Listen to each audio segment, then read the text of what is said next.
Vous faites confiance à votre médecin. Vous prenez vos médicaments chaque matin sans vous poser de questions. Vous avez baissé votre tension. Vous avez suivi les conseils. Vous avez fait ce qu'on vous a dit. Et pourtant, il est possible que ce soit exactement ce comportement exemplaire qui vous mette en danger aujourd'hui. Je sais que ça semble impossible.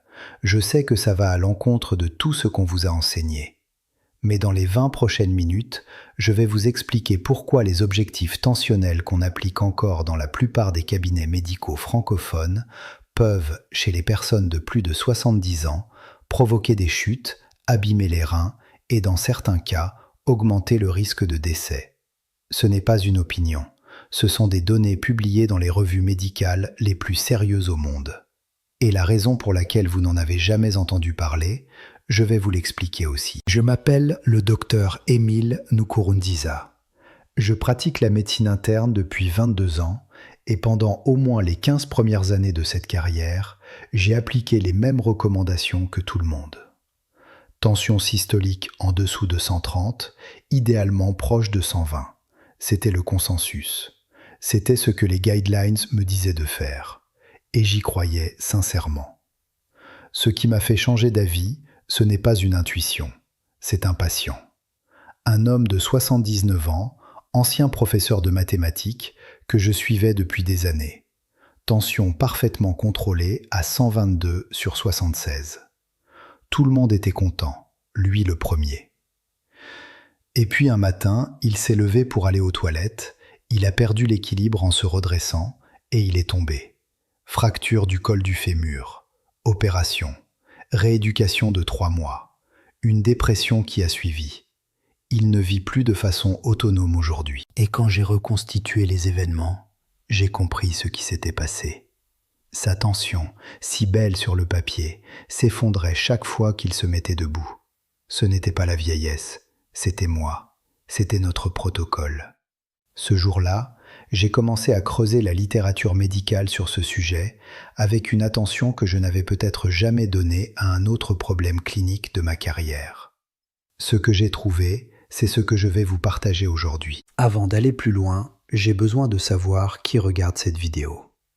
Écrivez dans les commentaires un seul chiffre, votre âge ou l'âge de la personne de votre famille dont vous vous occupez.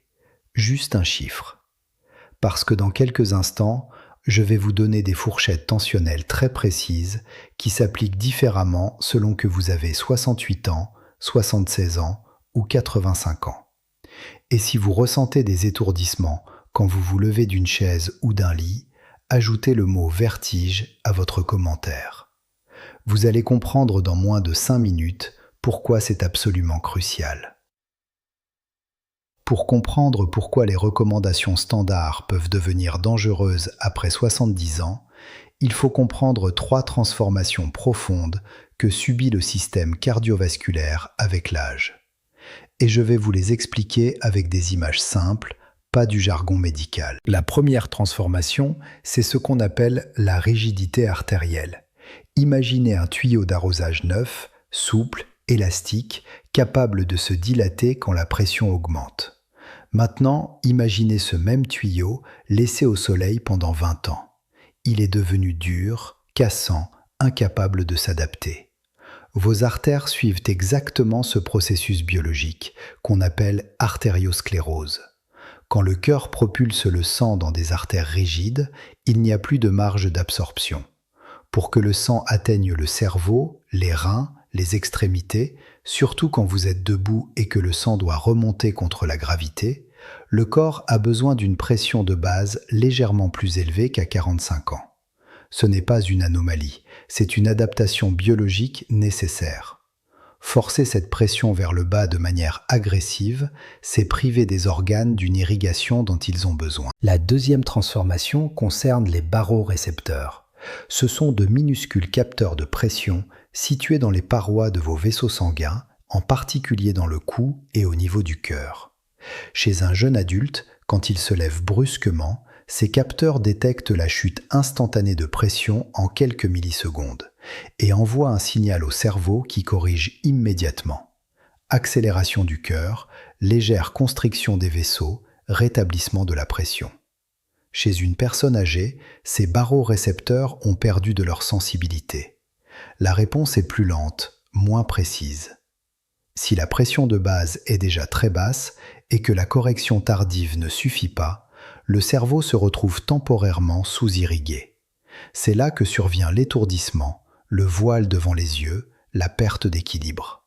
Ce n'est pas normal avec l'âge. C'est évitable si on comprend ce qui se passe vraiment. La troisième transformation, et c'est peut-être la plus sous-estimée, concerne la façon dont le corps élimine les médicaments. À 40 ans, votre foie et vos reins filtrent et neutralisent les substances actives avec une efficacité remarquable. À 78 ans, cette efficacité a diminué de 30 à 50% selon les individus.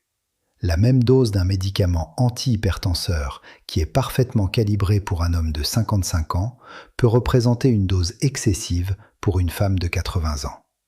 Le médicament reste plus longtemps dans le sang, agit plus intensément et pousse la pression vers des niveaux que la physiologie de cette patiente ne peut pas compenser. Le résultat visible sur l'ordonnance est excellent. Le résultat dans la vie réelle peut être catastrophique. Voici maintenant ce que la recherche dit concrètement. Et je vous préviens, dans quelques instants, je vais vous donner les fourchettes tensionnelles réelles associées à la meilleure survie après 70 ans. Ce sont des chiffres que la plupart des médecins n'ont pas encore intégrés dans leur pratique quotidienne. Mais avant d'y arriver, laissez-moi vous donner le contexte scientifique qui les rend crédibles, parce que des chiffres sans contexte, ça ne vaut rien. Une étude publiée dans le Journal of the American Medical Association Internal Medicine a suivi 15 342 adultes de plus de 75 ans sur une période moyenne de 5 ans. Il ne s'agissait pas de seniors triés sur le volet, parfaitement en bonne santé. C'était un échantillon représentatif de la réalité. Des personnes avec du diabète, des antécédents d'AVC, des maladies cardiaques, des degrés de fragilité variables. Les chercheurs ont divisé les participants en groupes selon leur tension systolique moyenne, c'est le premier chiffre, le plus grand, et ont ensuite mesuré ce qui leur arrivait sur ces 5 années. Les résultats ont renversé le consensus médical dominant. Le groupe qui affichait une pression systolique inférieure à 120, soit la cible parfaite des recommandations classiques, présentait un risque de chute grave nécessitant une hospitalisation supérieure de 28% à celui du groupe intermédiaire.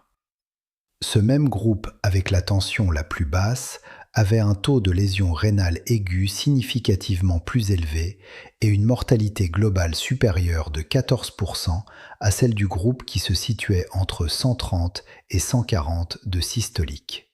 Lisez bien ce chiffre, 14% de mortalité supplémentaire chez ceux qui avaient atteint la cible considérée comme idéale.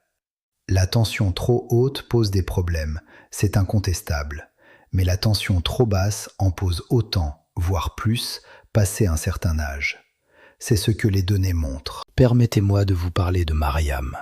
77 ans, retraitée de l'enseignement, vivant seule à Lyon après le décès de son mari. Elle venait me consulter régulièrement pour son hypertension. Pendant des années, sa tension oscillait autour de 148 sur 86. Son généraliste voulait la faire descendre en dessous de 130. On a ajusté les médicaments progressivement.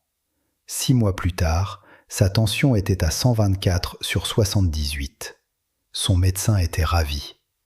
Elle-même se sentait bien, ou du moins elle le disait. Ce qu'elle ne disait pas, parce qu'elle pensait que c'était normal avec l'âge, c'est qu'elle se sentait fatiguée en permanence, qu'elle avait du mal à se concentrer quand elle lisait, et que chaque matin, en se levant du lit, elle devait se tenir à la tête de lit pendant quelques secondes avant de pouvoir marcher. Elle ne parlait pas de vertige, elle parlait de ne pas être encore réveillée. Quand j'ai finalement mesuré sa tension en position allongée, puis immédiatement après qu'elle se soit mise debout, la différence était de 31 points systoliques. Sa tension, si rassurante sur le papier, s'effondrait dès qu'elle était verticale. Nous avons réduit la dose de ses médicaments. Sa tension est remontée à 138 sur 82. Et Mariam m'a dit quelque chose qui m'a marqué. « Docteur, je ne savais pas que je pouvais me sentir aussi bien. » Elle avait vécu 6 mois dans un état de sous-perfusion cérébrale chronique en croyant que c'était simplement la vieillesse. Ce qui est arrivé à Mariam, vous pouvez vérifier si cela vous concerne ce soir avec un tensiomètre disponible dans n'importe quelle pharmacie pour environ 20 à 30 euros. Voici le protocole exact et je vais vous demander de le noter ou de mettre cette vidéo en pause si nécessaire. Allongez-vous sur votre lit ou votre canapé et restez complètement immobile pendant 5 minutes. Pas 4, pas 3, 5 minutes. Votre système cardiovasculaire a besoin de ce temps pour se stabiliser. Ensuite, sans vous asseoir au préalable, prenez votre tension en position allongée. Notez les 2 chiffres. Levez-vous immédiatement, debout, et prenez votre tension à nouveau dans les 30 secondes qui suivent. Notez ces 2 chiffres. Maintenant comparez. Si le chiffre systolique, le plus grand, a chuté de plus de 20 points, ou si le chiffre diastolique, le plus petit, a chuté de plus de 10 points, vous avez ce qu'on appelle une hypotension orthostatique. Ce n'est pas une anomalie bénigne à ignorer. C'est un signal clinique qui mérite une consultation médicale urgente, car il signifie que votre traitement ou votre cible tensionnelle n'est peut-être pas adapté à votre physiologie. Et vers la fin de cette vidéo, je vais vous donner exactement les mots à dire à votre médecin pour que cette conversation aboutisse à quelque chose de concret et non à un simple « c'est normal, levez-vous plus doucement ». Laissez-moi vous parler maintenant de Tierno. 83 ans, ancien fonctionnaire, vivant à Dakar avec sa famille. Sa fille m'avait contacté parce qu'elle avait remarqué que son père n'était plus le même. Il avait des difficultés à se souvenir des noms, il confondait parfois les jours, il était moins présent dans les conversations familiales. Son médecin traitant avait attribué ces changements à un vieillissement cognitif normal. Sa tension était à 118 sur 72, parfaite selon les standards. Mais quand j'ai examiné Tierno, j'ai découvert 3 choses importantes. Sa tension s'effondrait de 34 points quand il se levait. Il prenait 3 antihypertenseurs différents, prescrits à des moments différents par des médecins différents, sans qu'aucun n'ait réévalué l'ensemble du tableau. Et ses reins montraient des signes de sous-perfusion chronique. Sa créatinine avait progressivement augmenté au cours des 18 derniers mois, sans que personne ne fasse le lien avec ses médicaments. Nous avons revu son traitement en collaboration avec son médecin. Sa tension est remontée à 142 sur 80. 3 mois plus tard, sa fille m'a écrit pour me dire que son père avait retrouvé sa vivacité, qu'il participait à nouveau aux discussions familiales, qu'il reconnaissait les noms sans effort. Ce que tout le monde avait pris pour une démence naissante était, en grande partie, le résultat d'une tension chroniquement trop basse pour son âge et sa physiologie. Vous vous demandez peut-être pourquoi les médecins continuent d'appliquer des cibles inadaptées si la recherche montre le contraire depuis plusieurs années. La réponse est plus complexe et plus honnête que vous ne le pensez. Et je vais vous la donner dans un instant.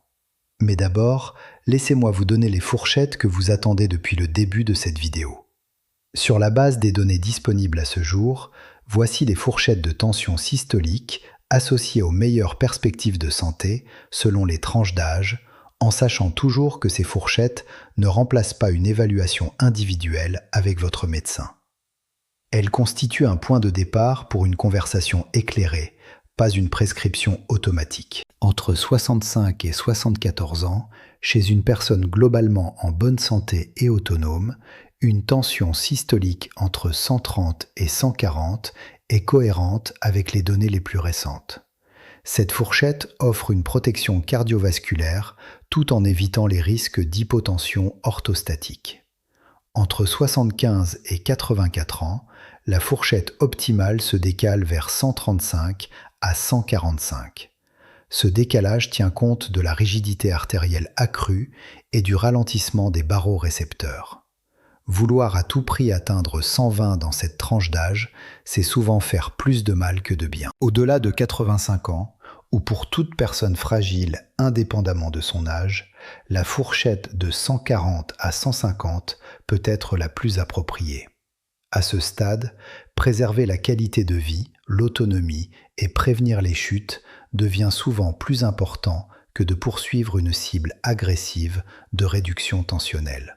En ce qui concerne le chiffre diastolique, le plus petit, il ne doit pas descendre en dessous de 65, idéalement rester entre 70 et 85. Une diastolique chroniquement inférieure à 60 réduit l'irrigation du muscle cardiaque pendant sa phase de relaxation et doit impérativement être discutée avec un médecin. Voici maintenant la réponse honnête à la question que je vous ai posée tout à l'heure. Pourquoi les médecins continuent-ils à appliquer des cibles qui ne correspondent pas toujours à la réalité physiologique des personnes âgées? La première raison, c'est le temps. Les grandes études cliniques qui ont établi l'objectif inférieur à 130 ont été réalisées principalement sur des populations d'âge moyen dans les années 1990 et 2000. Quand ces résultats ont été publiés, les recommandations ont été appliquées universellement, à tous les âges. Les études spécifiques aux personnes de plus de 75 ans sont beaucoup plus récentes. Et dans la médecine, le temps qui s'écoule entre une publication scientifique et un changement de pratique clinique réelle se compte en années, parfois en décennies. La deuxième raison, c'est psychologique. Des générations entières de médecins ont intégré le message « baisser la tension, c'est sauver des vies ». Ce message est profondément ancré. Le remettre en question, même partiellement, exige un effort intellectuel et émotionnel considérable.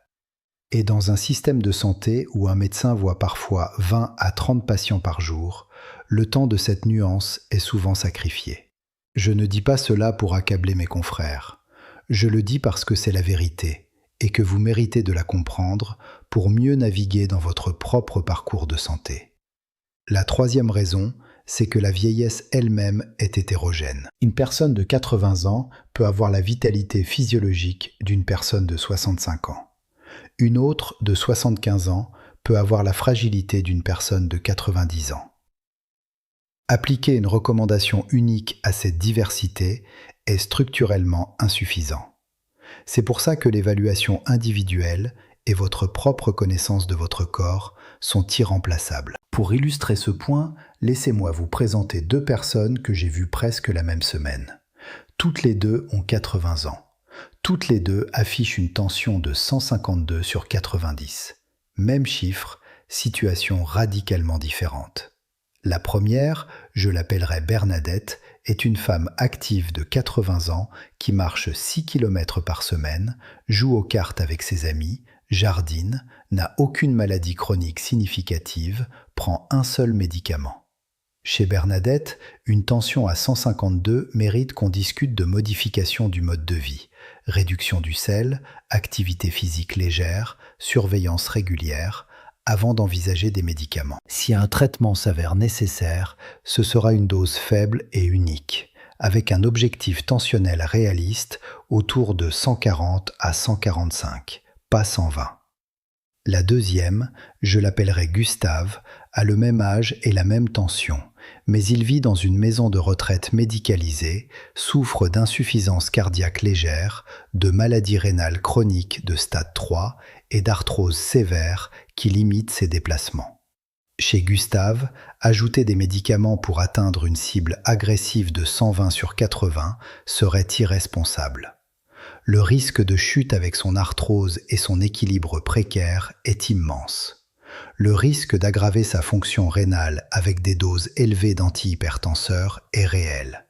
La priorité, c'est sa sécurité, son autonomie dans les gestes du quotidien et sa qualité de vie, pas un chiffre sur une ordonnance. Même tension à l'entrée, deux trajectoires thérapeutiques complètement différentes. C'est ça la médecine individualisée. Voici maintenant, de manière très concrète, 5 choses que vous pouvez faire à partir d'aujourd'hui. Je les classe du plus simple au plus impactant, et comme vous allez le voir, c'est la dernière, celle que presque personne ne fait, qui est souvent la plus déterminante. 5. Si vous n'avez pas encore de tensiomètre électronique à domicile, achetez-en un. Ce n'est pas un luxe, c'est un outil de santé aussi important qu'un thermomètre. Prenez votre tension au même moment chaque jour. idéalement le matin avant de prendre vos médicaments et le soir après le dîner. Tenez un journal pendant 2 semaines. Ces données valent infiniment plus qu'une mesure unique dans un cabinet médical. 4. Réalisez le test d'hypotension orthostatique que je vous ai décrit plus tôt. Allongez 5 minutes, tension notée, debout, tension notée à nouveau dans les 30 secondes. Si la chute dépasse 20 points systoliques ou 10 points diastoliques, apportez ce résultat à votre prochain rendez-vous médical. 3. Observez vos symptômes honnêtement. L'étourdissement en vous levant, la fatigue inexpliquée, la difficulté à vous concentrer, le voile devant les yeux le matin, ce ne sont pas des manifestations banales du vieillissement. Ce sont des signaux que votre corps vous envoie. Notez-les et rapportez-les à votre médecin. 2. Si vous prenez plusieurs médicaments pour la tension, demandez à votre médecin lors de votre prochain rendez-vous de réévaluer l'ensemble du traitement à la lumière de votre âge actuel, de votre état fonctionnel et de votre risque de chute. Beaucoup de personnes prennent des combinaisons de médicaments qui ont été introduits progressivement sur des années sans jamais être réévalués de manière globale. 1. Et c'est celle que presque personne ne fait. Préparez votre prochain rendez-vous médical avec des questions écrites. Pas « Est-ce que ma tension va bien ?», mais des questions précises. « Docteur, ma tension cible est-elle adaptée à mon âge et à mon état de santé actuel ? Pas à ce que les guidelines générales recommandent pour un adulte de 50 ans. » Ou encore « Avez-vous vérifié ma tension en position debout au cours des 12 derniers mois ?» Ou compte tenu de ma fonction rénale actuelle, les doses que je prends sont-elles encore appropriées ? Ces questions changent la nature de la consultation. Elles vous positionnent non plus comme un patient passif qui reçoit des instructions, mais comme un partenaire informé de votre propre santé. Et dans la grande majorité des cas, un médecin respectera cette posture et vous donnera des réponses de meilleure qualité. Beaucoup de personnes me demandent ce qu'elles peuvent faire concrètement quand elles ont l'impression que le système médical avance trop vite, qu'on leur prescrit sans vraiment les écouter, qu'elles n'ont pas les mots pour poser les bonnes questions. Cette vidéo, c'est ma réponse à cette question. Vous avez maintenant une compréhension de la physiologie vasculaire du vieillissement que la plupart des gens n'ont jamais eu l'occasion d'acquérir. Vous savez pourquoi les artères rigidifiées exigent une pression légèrement plus haute. Vous savez pourquoi les barorécepteurs ralentis rendent les chutes orthostatiques si dangereuses. Vous savez ce que la recherche publiée dit réellement sur les cibles tensionnelles après 75 ans. Et vous savez maintenant comment tester vous-même votre tension en position debout et comment transformer cette information en une conversation médicale productive. Ce n'est pas de l'automédication, c'est de la participation éclairée à votre propre santé. Il y a une différence fondamentale et je crois profondément en cette différence. Si cette vidéo vous a apporté de la clarté, si elle a répondu à des questions que vous n'osiez pas poser, si elle vous donne le courage d'aborder ce sujet différemment avec votre médecin, alors je vous demande une seule chose. Partagez-la avec une personne de plus de 65 ans dans votre vie. Un parent, un voisin, un ami qui prend des médicaments pour la tension depuis des années sans jamais avoir eu cette conversation. Un seul partage peut changer quelque chose de concret pour quelqu'un que vous aimez. Si vous êtes arrivé jusqu'ici, écrivez le mot « compris » dans les commentaires. Pas pour moi, pour vous voir vous, les personnes qui ont eu la patience et la curiosité d'aller jusqu'au bout. Vous êtes exactement le type de personne pour qui je fais ces vidéos. Abonnez-vous à cette chaîne parce que la prochaine vidéo va traiter d'un sujet que personne n'aborde franchement. Les 3 compléments alimentaires dont la recherche soutient réellement l'effet sur la tension et les 2 qui sont des arnaques déguisées en science. Je vais vous montrer exactement comment distinguer une étude sérieuse d'une étude conçue pour vendre un produit. Ce n'est pas une opinion, ce sera de la lecture critique de données réelles.